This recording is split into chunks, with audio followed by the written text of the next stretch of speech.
на ниту еден граѓанин и на ниту една политичка партија, освен на еден помал круг на луѓе кои што за среќа сега се во опозиција, а се на некој начин можеби и политички профитери, не му одговара дестабилизација на етничка основа. Дали државата се уште може да ја сметаме за заробена, односно дали се уште живееме во систем на заробена држава или не?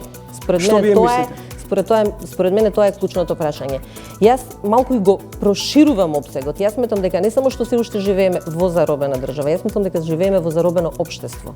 Честопати, вистина, интелектуалците во една држава се злоупотребуваат. Зошто ние после 8 години се враќаме не на ситуацијата од 2016, туку сакаме да се враќаме на ситуацијата пред 2001 година. Дали Мицковски се плаши од некоја нова Даниела Арсовска? Како најеклатантен пример, да, се состојбите во Скопје, но во моментот секој функционер кој што работи и твори во рамки на јавниот политички живот може да биде отповикан и сменет, само исклучиво не градоначалниците.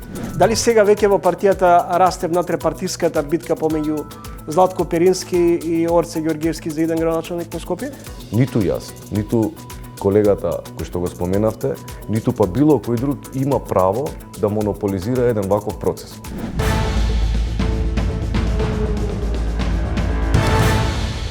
Непрекинато расте американската црна листа со поранешни и актуелни функционери. Двајца поранешни премиери, Љупчо Ѓорѓиевски и Никола Груевски, екс-вице-премиери Кочо Ањушев и Артан Груби, Мендух Тачи, председател на ДПА, градоначалникот на Струга Рами Смерко, екс-директорот на тајната полиција Сашо Мјалков, бизнисменот Орсе Камчев. Се само дел од имињата кои се најдоа во изминатиот период на американската црна листа. За прв пат Стејт департментот за рестриктивни мерки воведе и за актуелен судија од апелациониот суд Енвер Беџети. Добро ден за Никица Корубин, поранешна пратеничка, колумнистка. Господја Корубин, Груби и Беџети јавно се означуваат заради нивна вклученост во значителна корупција. Како е возможно американските власти да детектираат корупција во високите ешалони, а кај нашите институции да не препознаат висока корупција? Благодарам на поканата. Тоа го кажавте практично и вие во воведот. Разликата во перцепцијата на тоа што значи така наречената црна листа за американската администрација, тоа е прашање на континуитет, и наброивте кој се е ставен висок функционер во минатото, значи поранешни функционери, и сега на црната листа, и перцепцијата на нашата јавност, на политичките партии, на судството, на државата, ако сакате да кажете, кон таа црна листа. И тоа двојството и дуализам е практично проблем. А ставањето на црната листа од страна на американската администрација е согласно нивните интереси. Сите лица што ги ставаат на така наречената црна листа, тие ги штитат практично интересите на Соединетите американски држави и помагаат во борбата против корупцијата, високото политичко влијание на земјите кои се нивни партнери или на целиот регион. А ние како земја стратешки партнер на Соединетите американски држави, ако го вреднуваме стратешкото партнерство, тогаш треба да ги вреднуваме и нивните наоди. Меѓутоа, каква е реакцијата кај нас во однос на лицата од црната листа? Практично популистичко-пропагандна, јас би рекла. И секој ставањето на црната листа на различни функционери го гледа од неговата призма на гледањето на нештата или од неговата моментална позиција. Па денеска сведочевме, односно деновиве сведочевме за еуфорија зашто поранешниот вице-премиер, например Артан Груби, некако во сенка падна судијата Енвер Беџети, иако тоа е причината зашто и Артан Груби со неговото политичко влијание, можни корупцијски сомнежите се на американската администрација е ставен на црната листа, но сите го занемарија фокусот. Фокусот беше причината. Причината беше поранешниот шеф на обезбедувањето Сашо Мјалков, што сликата ја прави многу покомплексна и посложена. Таква еуфорија, например, немавме за поранешната специјална јавна обвинителка Катица Јанева, уште помалку имавме, например, за вице-премиерот. Претпоставам дека да се стават на црна листа поранешен вице-премиер и актуелен судија, веројатно долго време се работело на терен. Знаете, јас мислам дека американската администрација прати двојна порака, така би рекла, со овој случај. И јас тоа го кажав во мојот текст, дека практично го затвори кругот на она што се нарекуваше граѓански протести, а на оно што се нарекуваше констатирање на заробената држава со извештаите на Рајнхард Прибе од страна на Европската унија и на оно што се нарекуваше интервенција преку пружинските преговори на американската администрација, а најголемата интервенција беше специјалното јавно обвинителство. Денеска сите го забравија и специјалното јавно обвинителство како оддел или како специјализирано обвинителство надвор од системот на заробената држава која веќе беше констатирана со извештаите на Рајнхард Прибе, што треба да ја гони високата корупција. Против специјалното јавно обвинителство имаше една здружена, јас би рекла, акција. Мислам дека е тоа кругот што го затвара и што го посочува американската администрација и ни помага да се подсетиме зошто беа граѓанските протести, од кого беа узурпирани граѓанските протести и зошто ние после 8 години се враќаме не на ситуацијата од 2016, туку сакаме да се вратиме на ситуацијата пред 2001 година. Во тој контекст треба да ги наблюдуваме според мене и овие најнови, и не само овие најнови дезигнации, како ги нарекуваат, односно ставање на така наречената црна листа. Судиите и обвинителите помеѓу интегритетот и политичките влијанија. Како е возможно американците да стават судија на црна листа, а судскиот совет, например, истиот тој судија да го казни само со 6-месечна казна од плата и тоа да биде се? Мислам дека американската амбасадорка Агилер имаше во своето обраќање укаже и на ова. Не може ние како американска администрација да имаме информации и податоци, ние практично ги добиваме тие информации и податоци од вашите институции, од најразличен тип на извештаи на податоци кои стигаат и до нив и предпоставувам дека се тоа прилично транспарентни и јавни податоци, а истите тие податоци или се тие информации или истите тие, ако сакате, сомневање да ги нема вашата институција, вашите институции или вашиот систем. Оттаму прашањето е Зошто тогаш нашите институции остануваат инертни? Не станува збор за нашите институции, туку станува збор на истото прашање. Дали државата се уште може да ја сметаме за заробена, односно дали се уште живееме во систем на заробена држава или не? Според мене тоа е клучното прашање. Јас малку и го проширувам опсегот. Јас сметам дека не само што се уште живееме во заробена држава, јас мислам дека живееме во заробено општество. А тоа не ги става само политичките партии на ниво на, да кажеме, заробувачи на системот, туку го става целото општество и градењето на целиот наратив за тоа што е добро, што е лошо, што треба да се направи, а што треба да се сокрие. Обвинителството оформи предмет против Груби и судијата Беџети. МВР вели очекуваме малце трпение од вас. И сега како е возможно толку многу побрзо да реагираат надворешните стратешки партнери, а нашите се уште да се нечкаат. Дали ова не е доволен доказ или пак се сомневаат нашите во веродостојноста на податоците и доказите кои ги има нашиот стратешки партнер Соединетите Американски држави? Не станува збор според мене за сомнеж на податоците, туку за тоа како ние и кога ги перцепираме Соединетите Американски држави за стратешки партнери. Дали, например, кога Соединетите Американски држави ќе кажат дека секој што ги загрузува темелите на стабилноста на државата, тоа е Охридскиот рамковен договор и Преспанскиот договор, за кој да подсетиме Стейт департментот исто така има одлука дека ќе бидат ставени на така наречени црни листи и поединци кои ги загрозуваат тие два стратешки договори, тогаш за нас се веродостојни тие податоци. Дали се веродостојни податоците за вице-премиерот Артан Груби или за судијата Енвер Беџети, па вели дека по допрен глас, предпоставувам допрениот глас е одлуката на Стейт департментот, ама тој допрен глас некако не допира за некои поранешни функционери. Затоа велам, американските листи, црни листи, се прашање на континуитет. Тој континуитет отсуствува кај нас, на нашето постапување. Кај нас постапувањето е прашање на селективност. Затоа, според мене, или ќе се постапува за сите функционери кои се ставени на црните листи, или ќе ги третираме тие црни листи само како сознание, како што мислам дека и до сега ги третираме, како информации што не ги даваат или укажувања што не ги даваат Соединетите Американски држави, ние им се заблагодаруваме за тие укажувања и продолжуваме на начин на кој... Сметате дека немаат никаков ефект ваквите американски санкции кон поранешни и актуелни функционери и бизнисмени?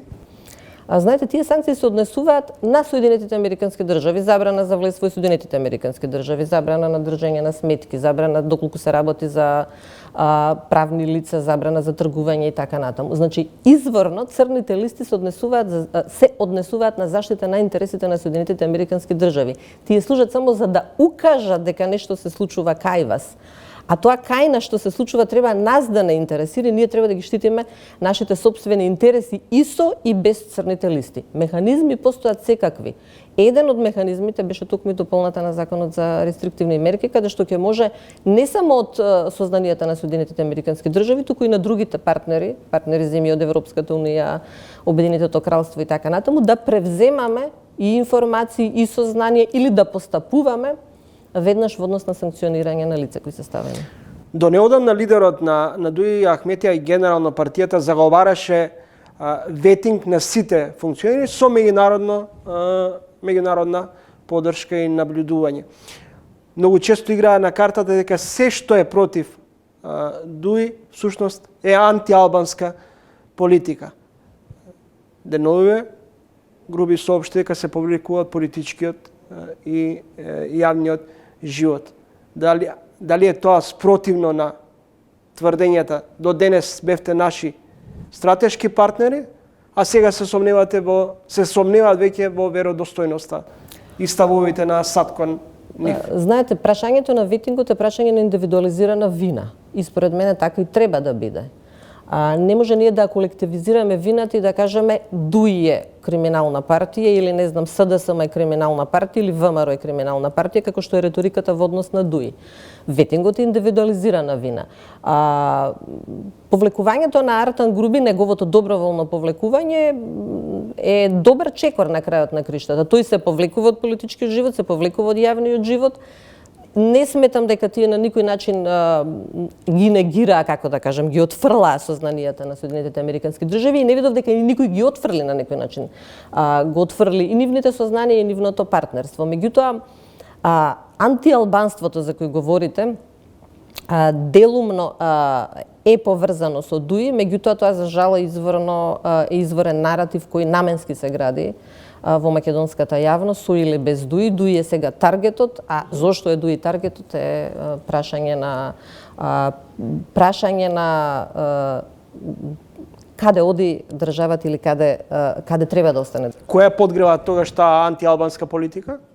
Антиалбанска политика, за жал, ја подгреваат двете најголеми македонски партии. Значи, тука не го исклучувам ни Социјалдемократскиот сојуз на Македонија, иако е посуптилна, а антиалбанската политика од страна на ВМРО ДПМН е поотворена и тоа не е, да кажеме, пракса во предизборната кампања. Нивната реторика, јас се сеќавам на нивната реторика при носењето, бидејќи сега актуелен законот за употребата на јазиците, каква беше реториката употребувана во парламентарниот дом во однос на законот за јазиците, се претвори во антагонизирање на целото општество и сеење на страв кон целото општество, а тоа не мораше нужно во тој период да се поврзе со политичката партија Дуи, бидејќи да се потсетиме дека законот за употребата на јазиците беше изгласан од коалицијата во која бев дел и јас тогаш како пратеник, СДСМ и сите коалициони партнери, меѓутоа и сите албански партии, и Дуи, и оние кои денеска се во форма на таа групација Влен, дел од власта. Антиалбанската реторика, за жал, е подгревана и од други структури, интелектуални, академски структури, одредени медиумски кругови, и практично на тој начин практично ја таргетира и стабилноста на државата, меѓутоа ја таргетира и свесноста на македонците, да кажам, на етничките македонци, за тоа кои се нивните вистински интереси. Досието за Груби веројатно во Вашингтон долго време или сигурно неколку месеци се работело. Дали не ви е за вас симптоматично што како негов јавен екзекутор, американската амбасадорка Агелер до неодамна речиси на неделна основа се сликаше, беше во негова придружба? За досието на Артан Груби... Имајќи во предвид дека тие беа и на главната фотографија и едни од главните носители околу договорот со Бехтел и Енка. Американската, да, добра паралела направивте и ме подсетивте на нешто друго. Американската амбасадорка се разбира дека ќе биде кооперативна со било која власт, бидејќи државата е стратешки партнер на Соединетите Американски држави, а не конкретна политичка гарнитура. Меѓутоа, знаете што интересно се случи со ова?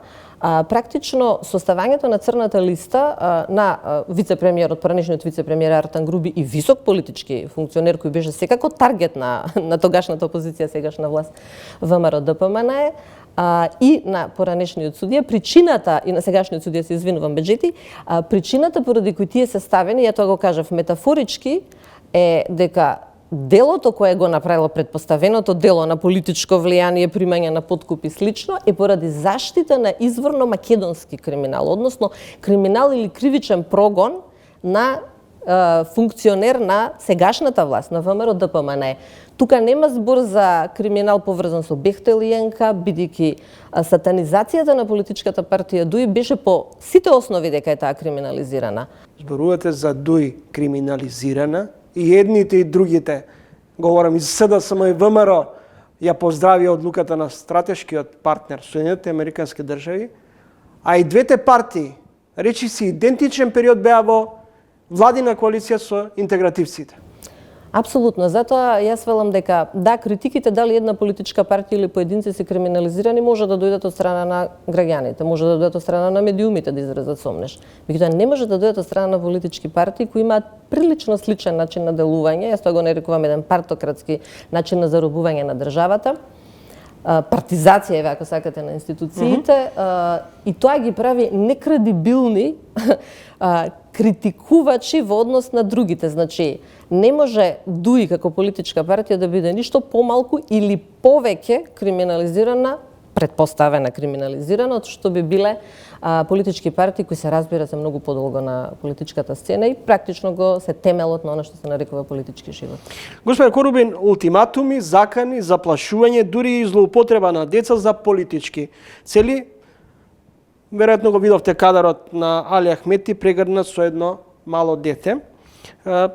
Дали ова е се во насока повторно на подгревање на меѓуетнички тензии, поставување на дилемите околу соживотот во едно мултиетничко општество? Протестите, нашето општество не било имено на протести, ние сме имале протести пред Уставниот суд, ако се сеќавате во однос на одлуките за амнестија од страна на поранешниот председател Ѓорги Иванов, па на крајот на криштата и сегашниот председател на Уставниот суд, колку ја што се сеќавам, е избран во период кога бев јас пратеник, господин Дарко Костадиновски, дојде како предлог на поранешниот председател Ѓорги Иванов.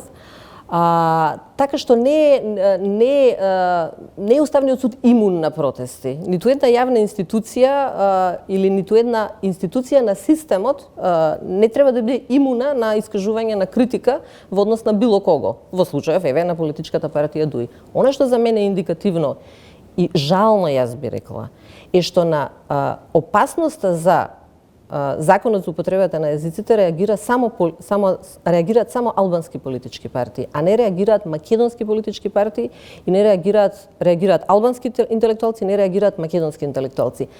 Охридскиот рамковен договор е договор за гаранција на целото општество. Охридскиот рамковен договор и се што произлегува како права не се однесува само на правата на албанците. Добре, имаше за волја на вистината, имаше на реакција од 250 интелектуалци албанци кои беше во насока на заштита.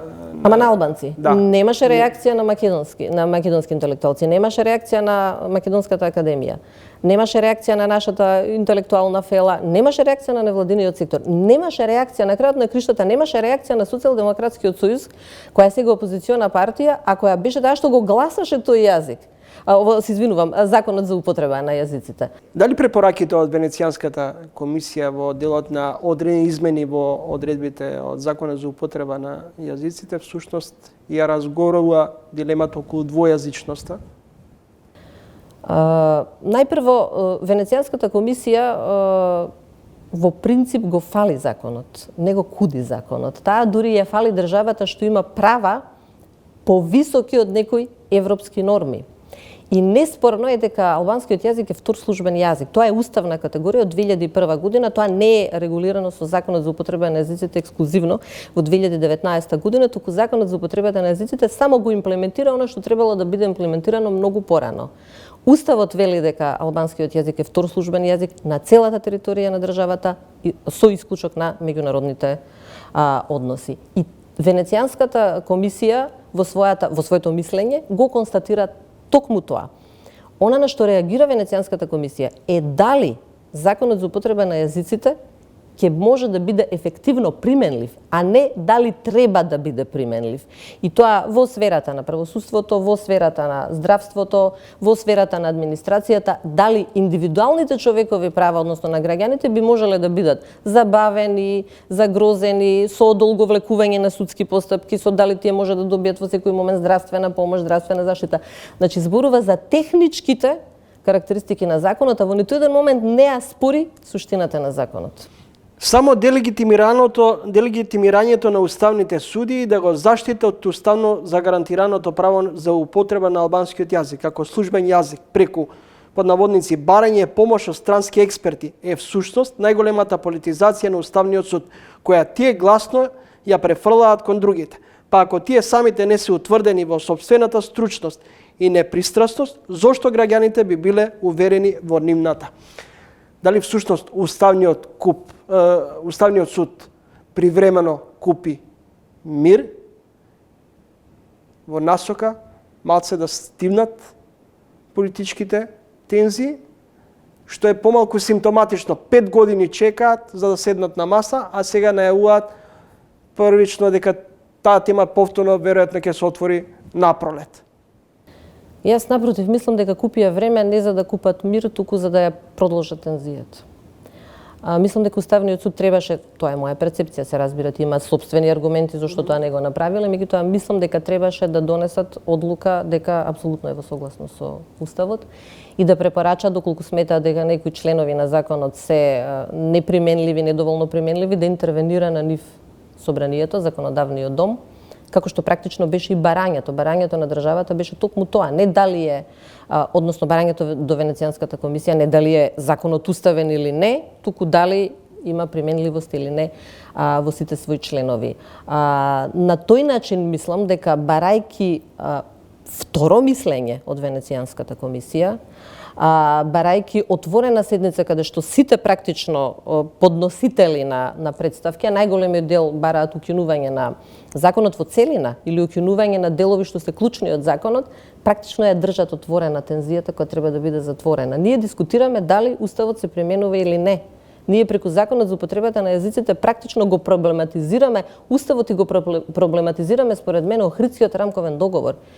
И има одредени структури, не сакам да ги наречам, меѓутоа еве политички партии и чинители во општеството што ја проблематизираат суштината на Охридскиот рамковен договор, проблематизирајќи го законот за употребата на јазиците. Медиите се проблематизираат, одредени политички структури го проблематизираат Охридскиот договор, се оспоруваат Преспанскиот договор, се проблематизира договорот за добро соседство со Бугарија. Кои ќе бидат ваквите консеквенции врз државата ако постојано одиме со контра? Така е. Ако постојано проблематизираме се што сме постигнали овие 30 години на тежок, сложен начин, за да стигнеме до ситуација да бидеме на прагот на отпочнување на преговорите со Европската унија и повторно да најдеме причина нешто да проблематизираме. А нема никакви основи за тоа, особено не во ваков сложен геополитички контекст и регионален контекст како што се наоѓаме. Затоа единствено што може ние да направиме како јавност, вие како медиуми, како граѓани е да апелираме на вистина. Јас секогаш велам дека таргетот на кој треба сега да апелираме е коалицијата Влен, не затоа што се разбира зависи се од нив, не затоа што не треба да се апелира до сите пратеници кои седат и ЗНАМ, и ВМРО ДПМН, и опозицијата. Меѓутоа треба да ги држиме за нивниот јавно изразено ветување дека до крајот на годината, доколку нема уставни измени, тие ќе напуштат владата и тоа не значи според мене никакво дестабилизирање на оваа влада, туку тоа треба да биде опомена дека оваа влада мора во најден рок да ги донесе уставните измени и да ја одблокира државата од оваа самоблокада. Благодарам за разговорот и гостувањето во Тренинг. Ви благодарам на можност.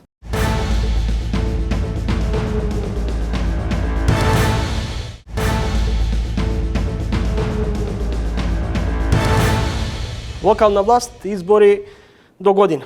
Нови долгови од над 70 милиони евра. Исчекување на првите 100 милиони за проекти на општините. Скопје стана држава во држава. Никој ништо не им може на градоначалничката Арсовска. Кусов сиже и мотив за разговор со вечерашниот соговорник, министерот за локална самоуправа Златко Пирински. Добре дојдете во емисијата. Ви благодарам на можноста. Господин Пирински, на почеток неколку политички прашања.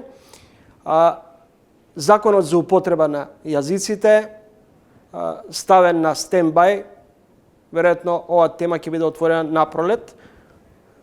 Но што понатаму, дали привремено е купен мирот или пак сепак ќе се изнајде решение кое ќе биде прифатливо и нема да создава турбуленции во општеството?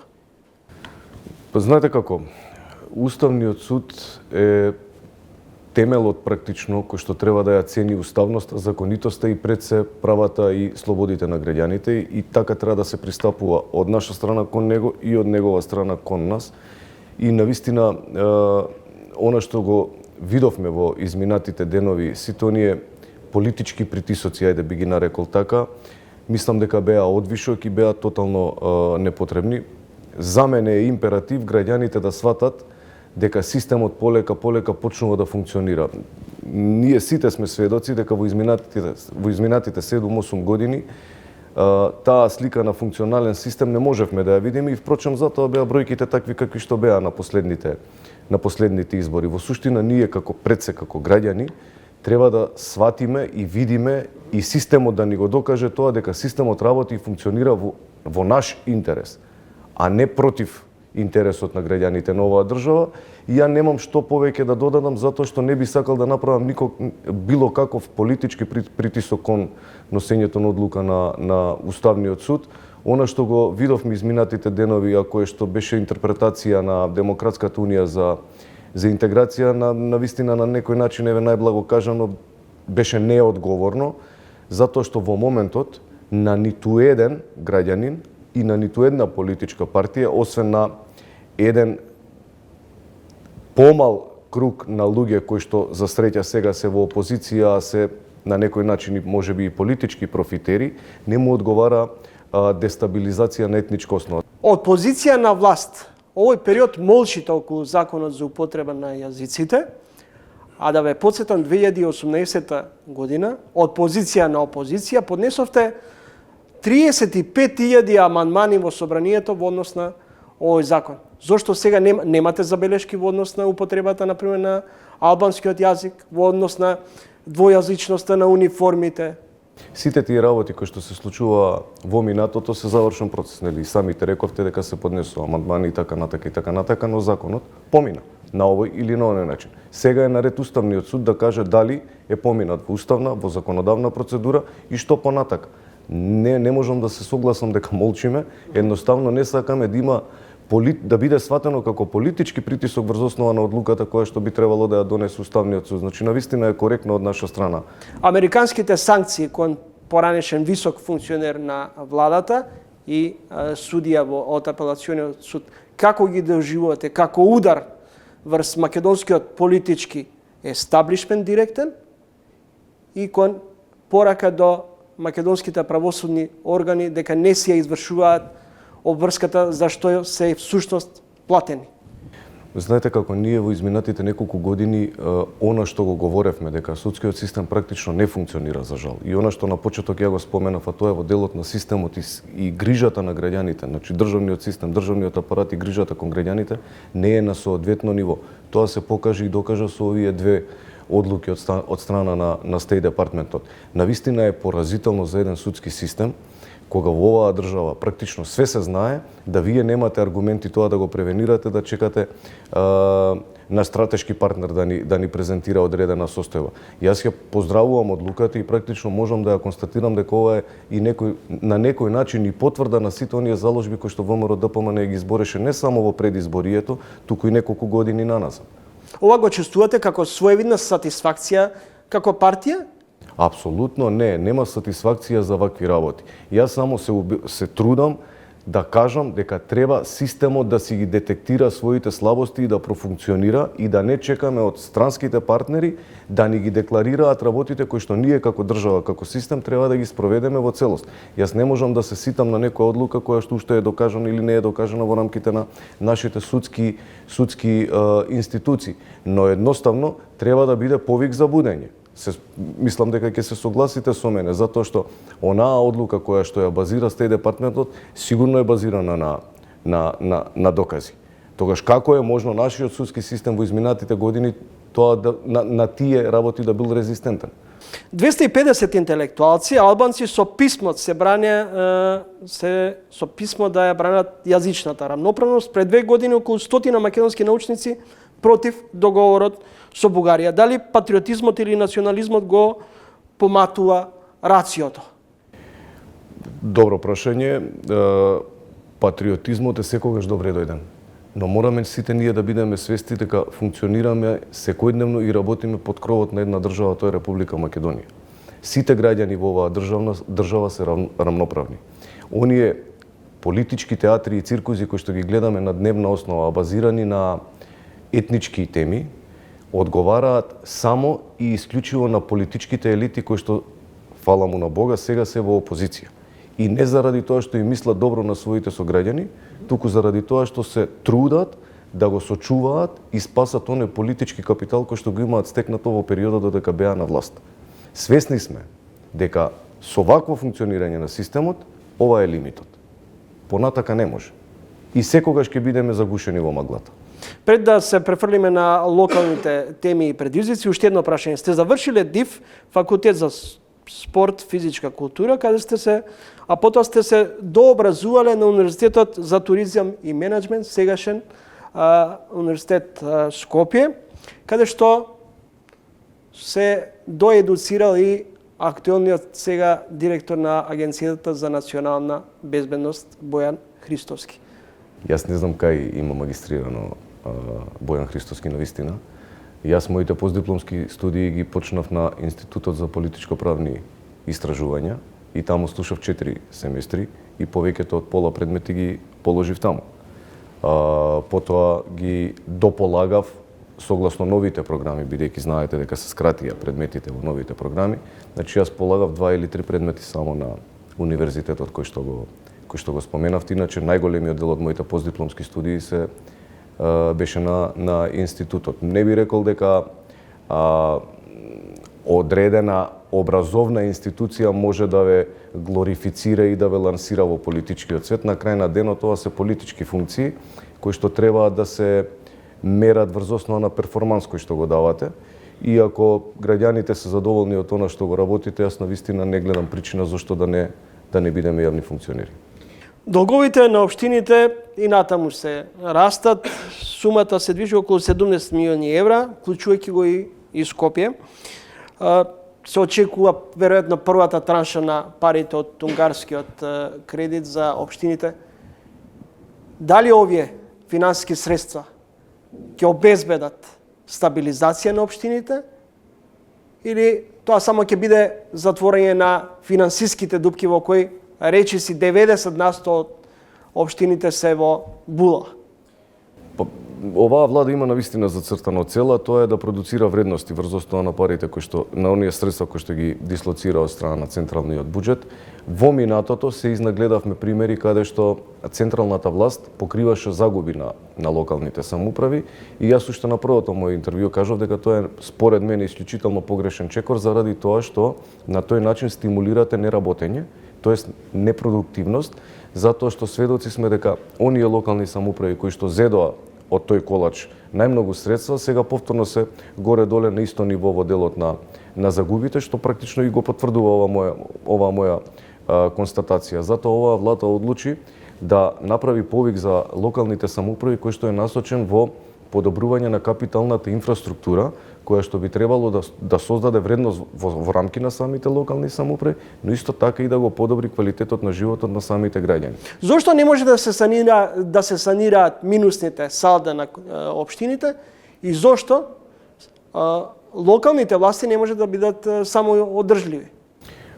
И исто тука имаме различно гледиште на нештата. Јас сум убеден дека локалните самоуправи може да бидат самоодржливи, затоа што имаме и такви примери во моментов. Значи имаме огромна дискрепанца помеѓу општини кои што се загубари и општини кои што си ја работат, ревносно работат, и ќе ви посочам само неколку примери.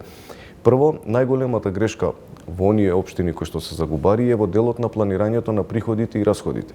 Значи, они планираат дека ќе приходуваат 100% од комуналните такси и даноците на имот, за жал не го прават тоа во тој процент, а врз основа на проектираната вредност на приходна страна, проектираат расходна страна која што ја реализираат во целост. И тука е тој гап кој што се случува помеѓу ненаплатени целосно средства на приходната страна, а реализирана во целост расходната страна, и тука се генерира таа загуба. Дополнително, исто така имаме огромна разлика помеѓу локалните самоуправи во делот на колектирање на средствата од сопствени извори на финансирање, кои што, верувајте ми, дека се многу значени за самите локални самоуправи, и практично тоа е суштината на процесот на децентрализација, градењето на капацитетите на ниво на локални самоуправи. Исто така во овој случај огромна е разликата помеѓу локалните самоуправи. Имаме локална самоуправа која што во изминатите 10 години ниту едно даночно решение нема издадено, а имаме локални самоуправи кои што повеќе од 100% имаат наплата на данокот на имот. Што значи дека... Што се должи оваа дискрепанца? На недобро менаџирање со општините? Секогаш менаџментот е предуслов за успешно функционирање на локалните самоуправи. Врз основа на тоа менаџирање на локалните самоуправи зависи и овој процент на наплата на долгови. Значи, вие секогаш кога кубурите со средства, зборам сега за локалните самоуправи, прво треба да ги видите собствените потенцијали и ресурси, а потоа да барате заем. Кога од владата во минатите години секогаш локалните самоуправи добиваат средства за покривање на загубите, еве го резултатот. Затоа ние рековме не. Тоа не е добар модел. Ние ќе финансираме проекти кои што ќе дадат додадена вредност за локалните самоуправи и секако ќе го зголемат квалитетот на живот на граѓаните. Знаете како? Може би една асфалтирана уличка плюс во рамки на некоја локална самоуправа ќе стимулира некој приватен собственик да направи нова инвестиција. Значи, на секој начин и директно и индиректно се раздвижува и економијата. Ма не мислите дека тоа е помалку популистичка мерка? Сега ќе асфалтираме уличка од 2-3 километри, а сепак на обичните граѓани им недостига, например, еден театар, едно кино, на децата им требаат градинки повеќе, училишта. Се согласувам со вас, но морате да знаете дека во Република Македонија има 81 локална самоуправа, секоја специфична согласно своите потреби, можности, капацитети и така натака и така натака. Оваа влада јавниот повик го детерминираше да биде во насока на капитални инфраструктурни проекти кои што се однесуваат од патната инфраструктура, од водоводната канализационата мрежа, од градење на културни установи, од градење на детски градинки, образовни институции и така натака и така натака. Во овој повик практично ние финансираме мислам дека беа 2 детски градинки, финансираме околу 7 образовни институции и така натака, да не ги набројувам сега сите. Во суштина, ние им го дадовме комодитетот на локалните самоуправи врз основа на нивните потреби, они да аплицираат со проекти. Не смееме да дозволиме градоначалниците да станат локални владетели или статисти. Кажа неодамна премиерот Мицковски. Дали Мицковски се плаши од некоја нова Даниела Арсовска? Не. Оваа изјава пред се е базирана на потребите на граѓаните. Како најеклатантен пример, да, се состојбите во Скопје, но во моментот секој функционер кој што работи и твори во рамки на јавниот политички живот може да биде отповикан и сменет, само исклучиво не градоначалниците. И мислам дека тој комодитет не би требало да го имаат ниту еден јавен функционер, заради тоа што врз основа на својот перформанс, врз основа на тоа што испорачува како резултат, гласачите кои што го гласале на избори, на некој начин треба да имаат можност и да го отповикаат по едно демократско референдумско изјаснување. Во таа насока е дадена оваа изјава и јас апсолутно стојам и ја поддржувам и во целост се согласувам со неа. Не криете дека како партија дека се изгоревте со минатите локални избори кандидирајќи ја Даниела Арсовска за градоначалник на Скопје. Дали сега веќе во партијата расте внатре партиската битка помеѓу Златко Перински и Орце Георгиевски за иден градоначалник на Скопје? Никогаш нема јас да дозволам да имам внатрепартиска битка, затоа што со тие луѓе јас сум растал и сум се развивал во политичкиот живот и ова сега го говорам од мое гледиште и верувајте ми така ќе биде и до крај на овој процес. Самата партија, врз основа на анкетите, врз основа на задоволството на граѓаните од оние перформанси кои што ние ги испорачуваме како јавни функционери, ќе се донесе одлука кој ќе биде потенцијален кандидат. Јас и во изминатите интервјуа, а и во ова ќе ми дозволите да ги повикам и сите останати кои што функционираат на територија на градот Скопје, се наши членови, истакнати членови, да речеме, кои што активно се вклучени во политичкиот живот во Република Македонија, да пројават интерес за оваа позиција заради тоа што на тој начин ќе стимулираме квалитет. Ниту јас, ниту колегата кој што го споменавте, ниту па било кој друг има право да монополизира еден ваков процес. Значи, овој процес на селекција на потенцијален кандидат за градоначалничкото столче треба да биде отворен, инклузивен и на база на податоци. Дали граѓаните на Скопје се жртви на политичките, па и помалку суетите лични на премиерот и на градоначалничката на Скопје? Па јас не можам да дефинирам каде премиерот има суета кога е во поглед Скопје. Постојано си ја префрлате вината на локално и централно ниво. Па и тука не би се сложил, ќе ми дадете за право да го кажам тоа. На крај на денот, секој кој што е во политиката активно вклучен, а има его и суета, сметам дека тоа е епски непријател на тој кој што го тумачи тоа, затоа што едноставно самото его и самата суета во рамки на политичкиот живот ве носи исклучиво во самоизолација. Ние бевме доблесни како централна влада и навистина покажавме отвореност кога ги повикавме градските власти да видиме со какви проблеми се соочуваат, но го знаете исходот од тој состанок, не би сакал да ја обременувам оваа емисија. На крај на денот секој треба да си работи својата работа за која што е платен и за која што е избран од граѓаните, и ингеренциите кои што се во законски утврдени во рамки на градот Скопје, сме сведоци дека не се спроведуваат во целост. Верувајте ми, системот на локалната самоуправа, согласно процесот на децентрализација, е така поставен да локалните власти имаат исклучиво они ингеренции и надлежности во овие области кои што нас секојдневно ни креираат проблеми.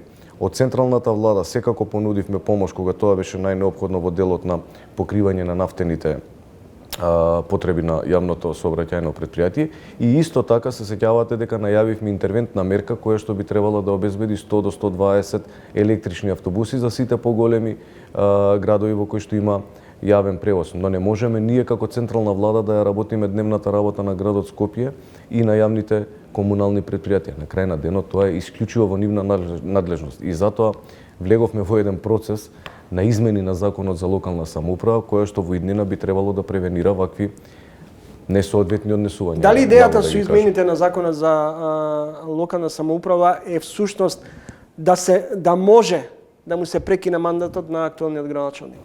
Кој да било? Да, но ќе важи од следните локални избори, заради тоа што и сите сме свесни дека ново законско решение не може да има ретроактивно дејство. Ние планираме нашите предлог законски измени во делот на законот за локална самоуправа да ги комплетираме со предлог решенија до 30 март, за потоа да влезат во собраниска процедура. Сепак ќе потсетам, станува збор за системски закон за кој што е потребно двотретинско мнозинство и бадентер. До кога македонската метропола ќе биде неподносливо место за живот, загадено, валкано, без превоз, со дивење на градежните фирми? Имаме ли градежна мафија уште? Јас немам можност да кажам дали имаме или немаме градежна мафија, сепак тоа треба други институции да ги прашате дали ќе потврдат или негираат, тоа оставам на нив. Не сте се заинтересирали како министер за локална самоуправа? Министерот за локална самоуправа нема никаква ингеренција во делот на уредување на градежно земјиште под ингеренции на локалните самоуправи. Тоа е напишано во закон. Но друг е проблемот. Проблемот е што овој град системски се уништува. Системот на градот Скопје е во целост дерогиран. И за да се ревитализира градот Скопје, му треба системски пристап во делот на јавните комунални предпријатија во целина, не зборам за 1, 2 или 3, туку во целина, во делот на јавниот превоз, но не со парцијални решенија. Сега ќе правиме една линија за која што сме земале кредит, па за втората ќе ја размислуваме. Ем немаме доволно средства, ем све плаќаме по 2 пати затоа што системски не влегуваме во решавањето на проблемот. Проблемите со превозот, проблемите со загадувањето, практично се врзани садови. Еден со друг треба да се надополнуваат и еден со друг треба да се решаваат. Како да се запре ова недомакинско трошење на средствата? Секое работење или неработење на било кое ниво, без разлика дали станува за локална или централна власт, и перформансот кој што вие како јавна личност го испорачувате кон граѓаните треба да се мониторира и од останатите институции. Ние не можеме да бидеме резистентни кога директори креираат долгови на јавни комунални претпријатија поголеми од 10 милиони евра и од која ќе им заврши мандатот никому ништо. Едноставно тоа мораме да го смениме во иднина и сите тие работи кои што несоодветно некој ги работел во минатото треба да бидат предмет на обсервација. Господин Перински, идната година спомена во најавата локални избори. Имате амбиции за градоначалник на Скопје? Имам, да. Што е за вас приоритет, иако, например, не сте скопјанец? Јас не сум скопјанец. Го познавате доволно Скопје? Јас сум роден во Скопје. 83 година во Чаир. Роден скопјанец и не сум поминал ниту еден ден надвор од Скопје, освен оние годишни одмори. Јас го знам Скопје како дише, јас сум растен на улица. Ви благодарам за гостувањето и за разговорот. Ви благодарам и на вас.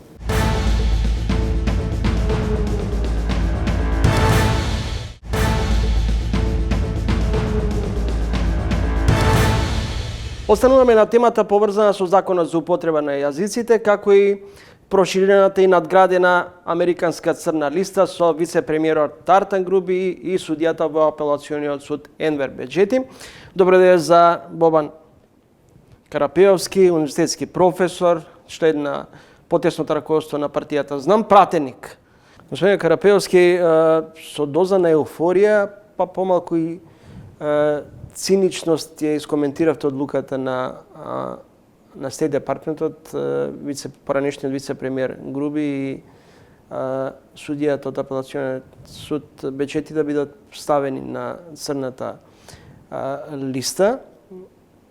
Дали ова црна листа сушност е шлаканица за македонскиот правосуден систем пред се? Ќе се обидам во 2 дела да одговорам на ова ваше прашање. Едниот е, додека го поставувавте прашањето, ме подсетивте на една моја изјава во кампањата на една друга телевизија, во една дебата, каде што реков дека ние сме им благодарни на нашите стратегиски партнери, исклучително благодарни што и составање вака на црни листи ни помагаат.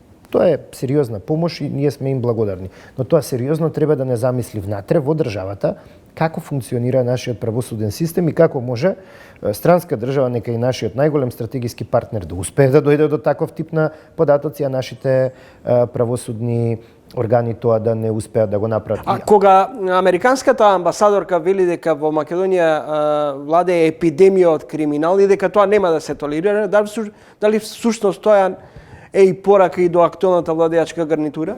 Се разбира. Ако мислите на порака дека треба сериозно да се работи на искоренувањето на криминалот во оваа држава, тоа е апсолутно порака до сите.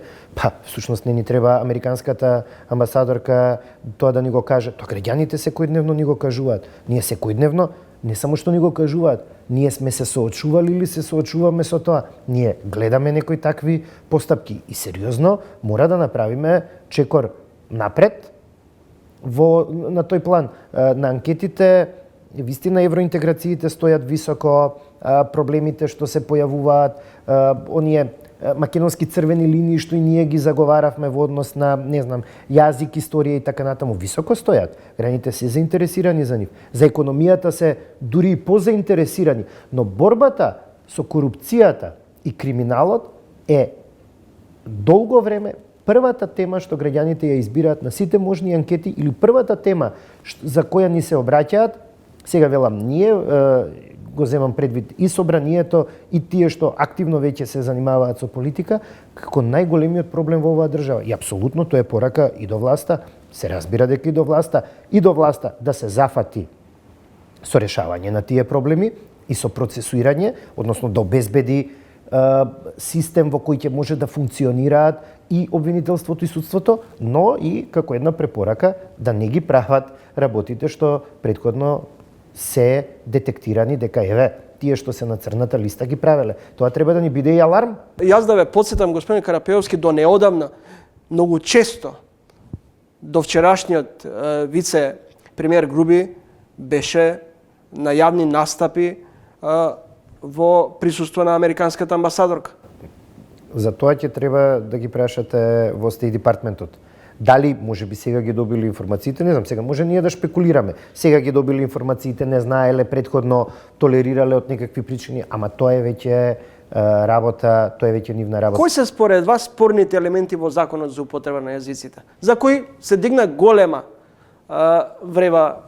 Прво исклучително спорен е указот за прогласување на законот без подпис од председателот на државата.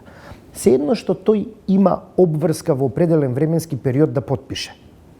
За неподпишувањето има соодветни консеквенции. Например, политички може да отворите постапка во собранието дали председателот го прекршил уставот, но не можете да објавите без негов подпис.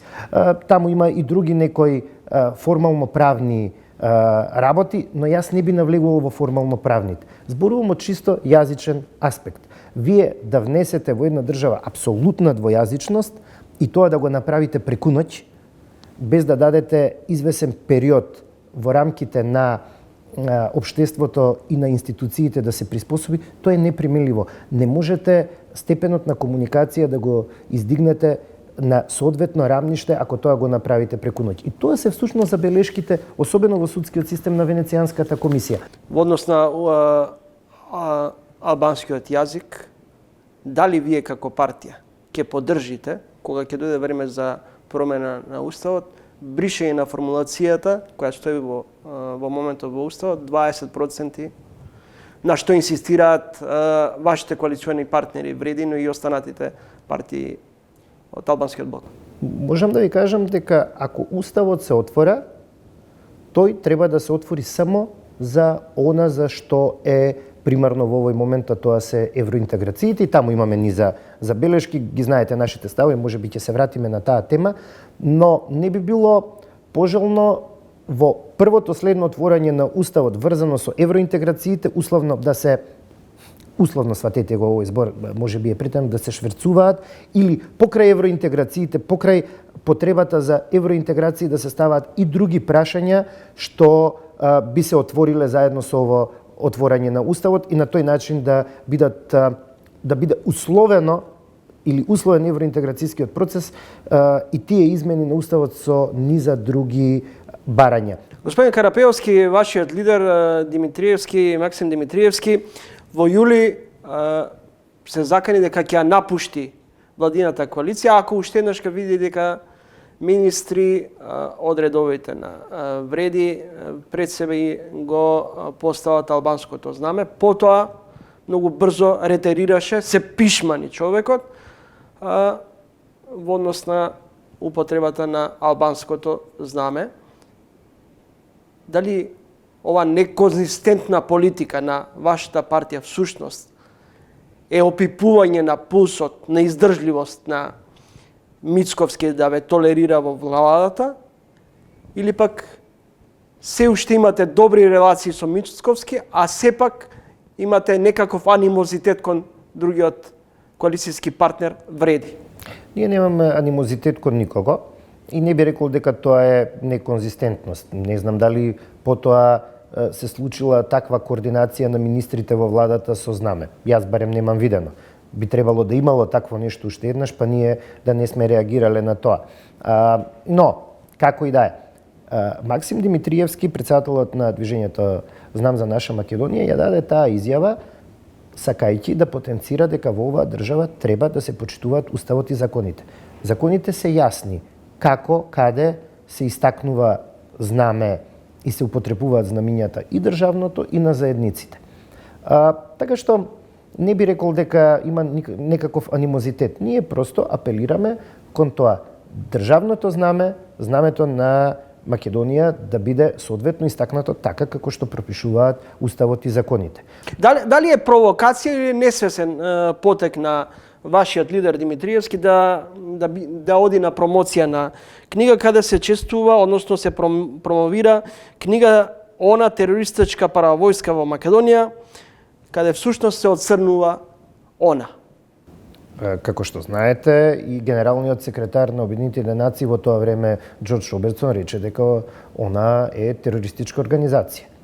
Така што не гледам ништо проблем со тоа. Знаеме дека во 2001 година се случи конфликт, така решивме да го нарекуваме конфликт, нели? Односно еден посериозен воени случувања, каде што се појави паравоена структура надвор. Тоа што не е во рамките на безбедносниот систем на државата се нарекува паравојска.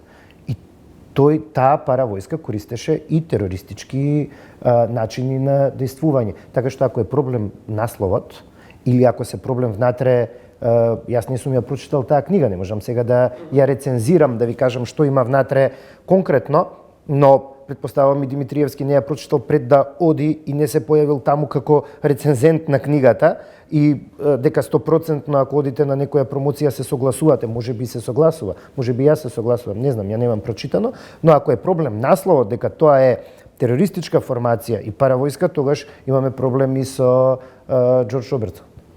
Господин Карапеовски, 250 интелектуалци албанци подпиша петиција пред Уставен во насока на Законот за употреба на јазиците, но да не заборавиме дека околу 400 македонски интелектуалци пред неколку години исто така подпиша една декларација во насока на одбрана на македонските национални интереси. Вака ли ќе ги злоупотребуваме или ќе ги внесуваме нашите научни мислители во дневно-политички сплеткарења? Жал ми е што е тоа така, што колку беа 250 рековте сега албански интелектуалци се подпишале. Треба интелектуалците да учествуваат и во дневната политика. Академијата, под академија мислам припадниците на академската заедница, треба да бидат активно вклучени во случувањата во општеството. Бидејќи го имам тој став, да речам еден за ангажираните интелектуалци, кој е сртеровски став, јас се водам по тоа. Јас сум активно ангажиран, се едно во општествените случувања, се едно од тоа што мојата првична кариера е академска. Но не сме да се злоупотребува, вие го употребивте зборот сплеткарење. Не треба да се сплеткари. Академијата, интелектуалците, што и да значи интелектуалци, ајде да речеме припадниците на академската заедница, луѓето што се движечката сила во општеството во тој дел на образование и наука, мислам дека секогаш со своите совети не само што се добре дојдени, се нужни во една држава за да помогнат каде во кој правец таа ќе оди. Кога тие ќе седнат на заедничка маса и ќе се договорат за една и за друга декларација или како и да е писмо, како да направиме една заедничка декларација, тогаш ќе бидеме на вистинскиот пат. Но тоа што тие се вклучуваат во општествените случувања самото по себе, по дефиниција не е лошо. Тие треба да бидат вклучени во општествените случувања, но науката генерално треба да ги надмине ваквите етнички, да речеме, кога настапувате во науката, вие не настапувате како македонец или како германец, вие настапувате како научник од одредена област. Ако се заснова овие декларации, ако се засноваат на фундаментите на науката, тогаш тоа не би било проблем. Но честопати, вистина, интелектуалците во една држава се злоупотребуваат, но знаете како, тоа или од една страна кажува за општеството, дека не е на соодветното ниво, од друга страна кажува дека веројатно некој од тие интелектуалци, ако подпаднале под таква некаков притисок или научното си го ставиле во втор план, можеме да спориме за некои нивни, можеби само етички, не мора да се научни. Господин Карапеовски, професор сте, не случајно и Венаев, како професор на Филолошкиот факултет. Зошто, иако пред 11 месеци е усвоен законот за употреба на македонскиот јазик во собранието и до ден денеска тој не е во употреба, а се удирате во гради дека вие браните националните интереси, го промовирате и негувате македонскиот јазик, идентитет и така натаму. Предпоставувам дека проблемите биле од формална природа, бидејќи тогаш отидовме на избори, се воспостави нова влада, колку што знам, Советот, новиот совет за македонски јазик веќе е поминат на владина седница. Претходно во службен весник пред некој месец беше објавена владината одлука за претседател на Советот за македонски јазик и колку што знам, не можам да тврдам, за тоа ќе треба да го прашаме министерот за култура, почнат е процес за воспоставување на оној за структурирање на инспекторатот за македонски јазик. Законот за македонски јазик е веќе на сила. Тоа секако.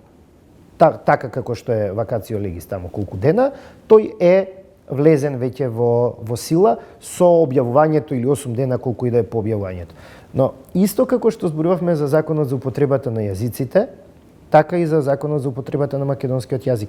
Таму има известни барања за кои општеството треба да се приспособи. И претходно во законите стоело дека се треба да биде лекторирано, дека државните органи треба да имаат вработено лектор, но сега се воспоставуваат и нови институции што ќе може да спроведат известен тип на казнена политика, односно на казни во смисла на прекршачни казни за прекршителите, предвиден инспекторат за македонски јазик, треба да се воспостават тие институции. Колку што сум запознаен, се работи на воспоставување на тие институции. Се надевам дека во многу брзо време ќе бидат воспоставени и дека соодветно ќе надгледуваат примената на законот.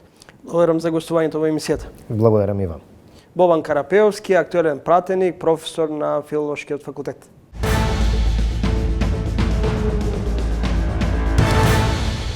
Гледавте Трилинг, довидување до идниот петок во исто време. До тогаш читајте на trilling.mk.